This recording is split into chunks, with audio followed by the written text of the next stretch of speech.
আসসালামু আলাইকুম। আমি উত্তরবঙ্গের মেয়ে রেশমা বলছি নওগাঁ থেকে। আমার ডেলি ব্লগ চ্যানেল ভিলেজ ফ্লেভারে আপনাদের সবাইকে স্বাগতম। কাছে এবং দূরে, দেশ এবং দেশের বাহিরে যে যেখান থেকে আমার আজকের ভিডিওটি দেখছেন সবাইকে অসংখ্য ধন্যবাদ। আশা করি আল্লাহর অশেষ রহমতে সবাই ভালো আছেন। আমিও আলহামদুলিল্লাহ ভালো আছি। তো সকালে যখনই আমি জানালা খুলি এরকম ঝলমলে রোদ দেখে মনটাই একদম খুশি হয়ে গেল। কয়েকদিন তো এত ঘন কুয়াশা ছিল আর এত ঠান্ডা যে কি বলবো, কোনো কাজই করতে ইচ্ছে করছিল না, অলসতা কাজ করছিল।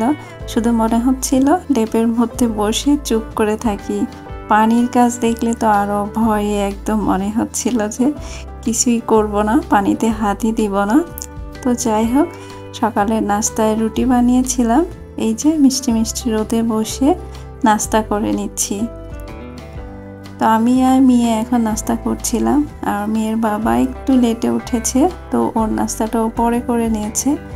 তো মিষ্টি রোদে শীতের সকালে কড়া আধিকারের এক কাপ চা আর কি লাগে বলেন। তো অনেক সুন্দর করে নাস্তাটা করে নিলাম মা মেয়ে। তারপরে আজকেও আমরা একটা হাঁস রান্না করব। তো এই হাঁসটা দুইটা হাঁস একসাথে কিনেছিলাম। তো গত শুক্রবারেও আমি হাঁস রান্না করেছিলাম, আর এই শুক্রবারেও হাঁস রান্না করব।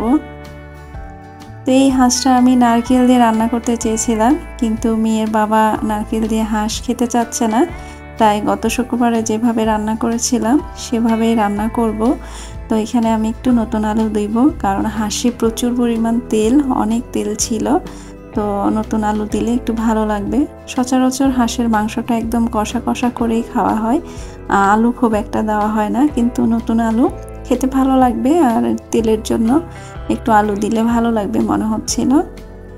খুব বেশি দেয়নি, মানে মিডিয়াম সাইজের 3টা আলু দিয়েছি আর কি, মাঝখানে ফালি দিয়ে। তো মেয়ের বাবা আসলে মিষ্টি জাতীয় কোনো খাবার বা টক জাতীয় খাবার তরকারিতে পছন্দ করে, যেমন অনেকে টক ডাল খায় আম দিয়ে, জলপাই দিয়ে, চালতা দিয়ে। সেটা আমি কখনোই রান্না করি না, খুব বেশি হলে মাঝে মধ্যে টমেটো দেই। আর কোরমা জাতীয় যেই ধরনের খাবার সেগুলো আমরা খুব একটা খেতে পারি না। তবে নারকেল দিয়ে হাঁস আমি বেশ কয়েকবার খেয়েছি, আমার কাছে ভালো লেগেছে। তবে মেয়ের বাবা কেন জানি খেতে চাচ্ছে না। তো যাই হোক, কিছুই করার নেই, দুইজনের জন্য তো আর আলাদা করে রান্না করা পসিবল না। তো এই জন্য আগের মতো করে রান্না করে নিচ্ছি। আর শীতের দিন মাটির চুলায় রান্না করতে কিন্তু অনেক মজা, গরম গরম একটা ভাব থাকে। আর আমি যখন রান্না করছিলাম মেয়েও এখানে এসে খুনসুটি শুরু করে দিয়েছে, ও জাল ঠেলছিল, তারপরে কাগজ পোড়াচ্ছিল। তো এখানে আমি শীতের বেশ কয়েক রকমের সবজি নিয়েছি, একটা মিক্সড সবজি করব। আর একটু বেশি করে করব, যাতে পরের দিন সকালে রুটি পরোটা যেটাই করি সেটা দিয়ে খাওয়া যায়। আর যেহেতু মাটির চুলায় রান্না করছি, তাই ভাবলাম যে বেশি করে সবজি রান্না করে রাখি, আর মাংস তো রান্না করছি। তো এখানে আমি গাছ থেকে একটা পেঁপেও পরে নামিয়ে তারপরে সবজির সঙ্গে দিয়েছিলাম। তো শীতের দিন এই ধরনের মিক্সড সবজি কিন্তু অনেক মজা লাগে, ভাতের সাথেও, তারপরে রুটি পরোটা সব কিছুর সাথে।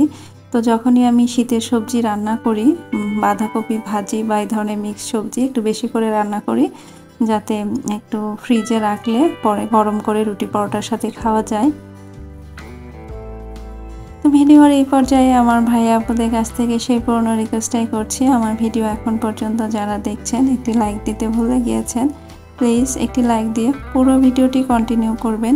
যারা অলরেডি আমার চ্যানেলটি সাবস্ক্রাইব করে আমার ভিডিওতে লাইক কমেন্ট করে আমাকে সাপোর্ট করে যাচ্ছেন, তাদেরকে অসংখ্য অসংখ্য ধন্যবাদ।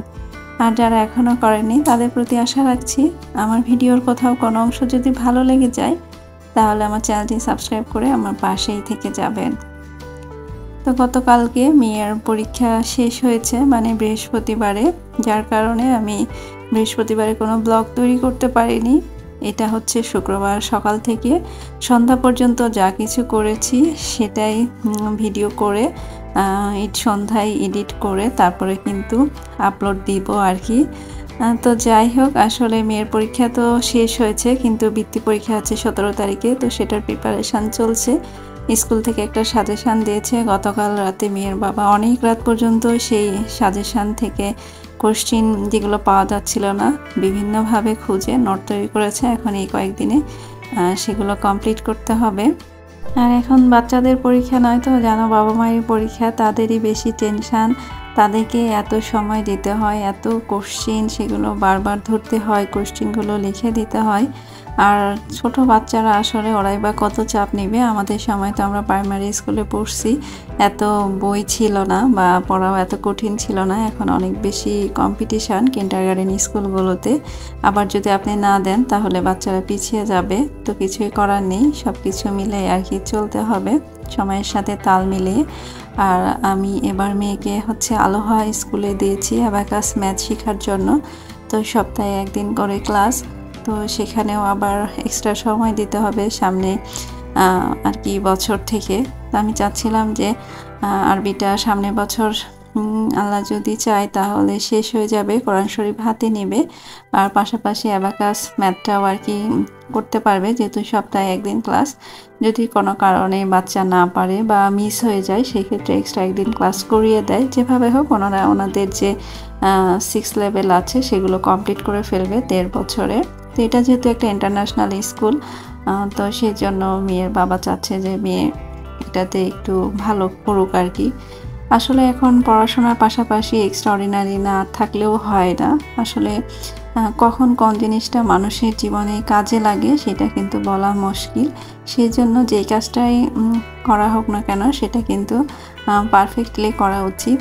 তো যাই হোক, কথা বলতে বলতে এখানে কিন্তু আমার হাঁসের মাংস রান্না হয়ে গেছে, আর সবজিটাও আমি রান্না করে ফেলেছি। তো এত গরম ছিল আর আবার কালিও ছিল, তো সব কিছু মিলে যাতে না ভরে সাবধানে ঢালতে গিয়ে দেখা যাচ্ছে যে পড়ে যেতে চাচ্ছিল। তো সবাই আমার মেয়েটার জন্য দোয়া করবেন, ও যেন ভালো থাকে, সুস্থ থাকে এবং সব কিছুতে ভালো করতে পারে। বাবা মা হিসাবে আমরা চাইবো আমাদের সবার সন্তান সব কিছুতেই ভালো পারফরমেন্স করুক। আমাদের তো সর্বোচ্চ চেষ্টা করতে হবে আমাদের সামর্থ্য অনুযায়ী, তবে খুব বেশি প্রেশার করা যাবে না বা নিজেরাও এত হাইপার হওয়া যাবে না যাতে বাচ্চা মানসিকভাবে অসুস্থ হয়ে যায়। কারণ জীবনের জন্য সব কিছু আর কি বেঁচে থাকার জন্য, তাই বলে জীবন দিয়ে কিছু করা যাবে না। তো এই যে আমার হচ্ছে রান্না হয়ে গেছে, যেহেতু কালি ছিল তাই বড় বড় ডিশেই সব একবারে বেড়ে নিয়ে আসছি, আর আলাদা করে কোনো কিছুতে সার্ভ করে নিই, ওখান থেকেই নিয়ে খাওয়া শুরু করে দিয়েছি। তো এখানে আমি প্লেটটা একটু সাজিয়ে নিচ্ছিলাম, ব্লগারদের যেটা হয় আর কি। তো যাই হোক, মেয়ে মাঝে মধ্যে বলে আম্মু তুমি কি এগুলো খাওয়ার জন্য রান্না করো না ভিডিও করার জন্য রান্না করো? তা আমি বলি দুটাই। তো যাই হোক, মাঝে মধ্যে কিন্তু মেয়ে বিরক্তও হয়, আবার যখন সাজিয়ে গুছিয়ে দিই তখন কিন্তু অনেক খুশি হয়। তো এখানে একটু পায়েস রান্না করছিলাম, তো হুট করেই রান্না করতে ইচ্ছে করলো, ভাবলাম যে একটু মিষ্টি জাতীয় কিছু করি। তো চালটা ভিজিয়ে রাখলে দেখা যায় যে আধা ভাঙ্গা হয়ে যায়, তো ইনস্ট্যান্ট ধুয়ে যেহেতু দিয়েছি তাই একটু গোটা গোটা ছিল, তাই আমি এটা দিয়ে আবার একটু গালিয়ে দিচ্ছিলাম। তো দুধ একটু কম হয়ে গেছে, আর একটু দুধ হলে আমার মনে হয় যে ভালো হতো। ঠান্ডা হওয়ার পরে একটু বেশি টাইট হয়ে গেছিলো। তো একটু নরম নরম খেতেই কিন্তু ভালো লাগে পায়েস, বেশি টাইট হয়ে গেলে আবার ভালো লাগে না। তো এখানে আমি যে দারচিনি আর এলাচ দিয়েছিলাম সেটা বের করে ফেলে দিচ্ছি, আর তারপর একটু কিশমিশ দিয়ে দিব উপর দিয়ে। তো গরমের দিন তো কিন্তু ফ্রিজে রেখে ঠান্ডা ঠান্ডা পায়েস খেতে ভালো লাগে, আর এখন ঠান্ডার দিন যেহেতু হালকা গরম খেতেও খারাপ লাগবে না। তো এটা একটু আমি হালকা ঠান্ডা হওয়ার জন্য রেখে দিব, তারপরে সন্ধ্যার নাস্তা হিসাবে এটাই খাওয়া হয়ে যাবে আমাদের।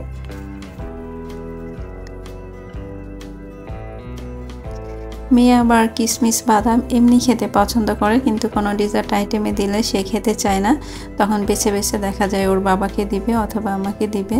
এটা প্রায় ঘন্টাখানেক পর হালকা ঠান্ডা হয়েছে, তো এখন আমি এটা সার্ভ করে নিচ্ছি, কারণ মেয়ে পড়তে বসেছে, তো এখন ওকে কিছু খেতে দেওয়া উচিত, তাই ভাবলাম যে এটাই দিয়ে দিই, আর ওর এই ধরনের খাবার খুব পছন্দ।